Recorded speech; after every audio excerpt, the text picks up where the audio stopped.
Kita bicara masalah hati, yang kita sudah tahu hadis Nabi SAW yang berbunyi, di dalam jasad seseorang manusia ada gumpalan darah. Kalau dia baik, maka akan baik semuanya, dia seperti rajanya. Dan kalau dia buruk, maka akan buruk semuanya. Itulah hati seseorang. Ulama membahas panjang lebar hadis ini, bahwasanya yang dimaksud dengan hadis ini adalah bagaimana hati yang diisi dengan dosa itu akan merusak seluruh anggota badannya. Seluruh anggota badannya. Jadi kalau misal ada satu saja penyakit hati, apa saja sifatnya, baik itu riya kah, iri dan dengki kah, apa saja, maka dipastikan itu akan merusak anggota tubuh dia. Artinya dari sisi penampilannya pun akan terganggu. Mukanya, paras wajahnya akan berubah. Orang yang biasa iri dan dengki, wajahnya beda dengan orang yang hatinya nggak ada penyakit iri dan dengki. Beda. Memang ada cahaya-cahaya keimanan di situ di wajahnya. Tentu ini bahasanya besar kalau saya ingin bahas juga hubungkan dengan masalah ibadah. Tapi kita cukupkan dengan masalah penyakit hati yang memang dari penyebab anggota tubuh seseorang selalu terjerumus dalam dosa. Efek besar sekali terhadap hati yang diisi dengan kemaksiatan itu akan berpengaruh kepada fisik dia, dari rambut sampai ke kaki. Subhanallah, pada saat ulama hadis dengan pekahnya menjelaskan kenapa Nabi SAW pada saat meninggal, mohon maaf ini kalau teman-teman yang punya uban, gitu kan? Tapi kita bicara tentang Nabi SAW. Nabi SAW waktu meninggal tidak memiliki uban kecuali 3 lembar. Umurnya 63 tahun. Ini mungkin kalau orang cuma baca sepintas, oh Nabi SAW memang tidak ada ubannya. Tidak ada sesuatu yang penting bagi dia kalau dia tidak kaji lebih dalam. Tapi kalau kita kaji lebih dalam sebagaimana sebagian ulama hadis, mereka mengatakan apa sebabnya Nabi SAW tidak memiliki uban kecuali 3 lembar di umur 63 tahun. Sementara banyak manusia umur 30 tahun, 40 tahun sudah ubanan. Dan secara ilmiah terbukti uban itu datang karena banyaknya beban pikiran. Kalau tidak, maka ada kesalahan teknis dari penggunaan zat-zat ilmiah di rambutnya. Itu mungkin. Jadi kalau kayak sekarang gonta-ganti sampo mungkin atau apa saja, itu juga bisa jadi pemicu. Tapi umumnya orang yang selalu beban pikirannya banyak, apalagi kalau berhubungan dengan penyakit hatinya, iri dan dengki, selalu hasut dengan orang, kok bisa ya dia dapat jabatan, kok bisa ya dia punya mobil, kok bisa ya dia punya istri seperti itu, suami seperti itu ubannya luar biasa tuh. Mohon maaf kalau yang punya uban ya, saya bukan menyinggung, tapi ini sebuah penelitian ilmiah. Kenapa Nabi SAW seperti itu keadaannya? Ternyata ada penelitian yang dihubungkan dengan teknologi sekarang, itu berhubungan sekali. Nabi SAW dikatakan dalam hadis Bukhari oleh Aisyah radhiyallahu anha, Nabi SAW tidak pernah marah kecuali hukum Allah dilanggar. Kalau yang berhubungan dengan urusan dunia, nggak pernah beliau marah. Lebih banyak memaafkan. Sampai ada seorang sahabat datang mengatakannya, Rasulullah, saya punya kebun nih, pegawai saya banyak, sering buat salah. Yang kurma disortir salah sortirannya, yang diturunkan tunda waktunya, mestinya harus panen sekian banyak, ditunda besok dan seterusnya, banyak masalah nih. Berapa kali kami harus maafkan pegawai kami? Apa jawaban Nabi SAW? Maafkan mereka walaupun sampai 70 kali.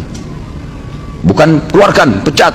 Nabi SAW lebih lari kepada masalah memaafkan. Ternyata orang kalau lebih mendahulukan untuk sudahlah maafin, ya sudah ikhlaskan, semua berhubungan dengan masalah hatinya ini, itu berpengaruh kepada organ tubuh semuanya. Subhanallah, ketegangannya gitu kan, stres, semuanya itu akan hilang karena dia longkan.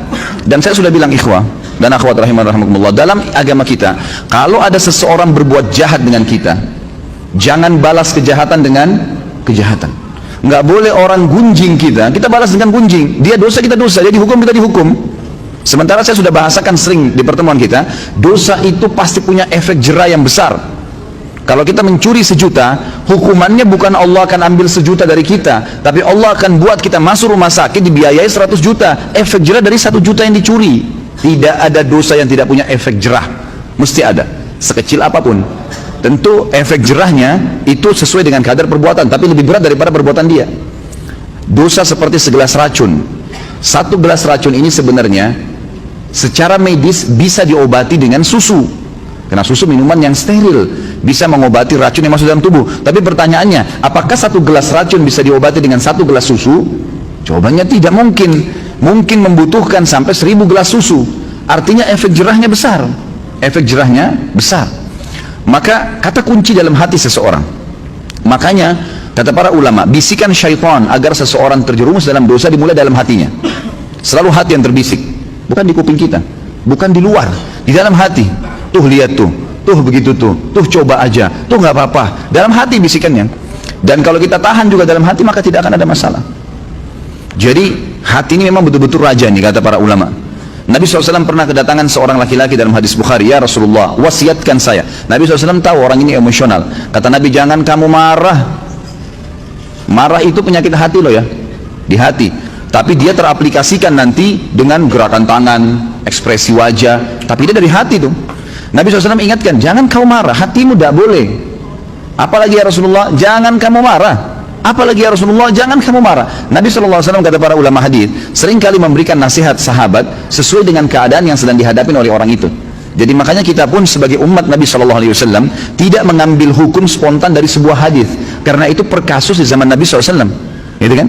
Jadi bisa saja sahabat ini pernah seperti ada sahabat yang datang mengatakan, ya Rasulullah, anak muda nih, dalam hadis Bukhari juga, saya siap tinggalkan semua dosa, semua yang Allah larang saya tinggalkan, semua yang Anda larang saya tinggalkan, kecuali satu, izinkan saya berzina.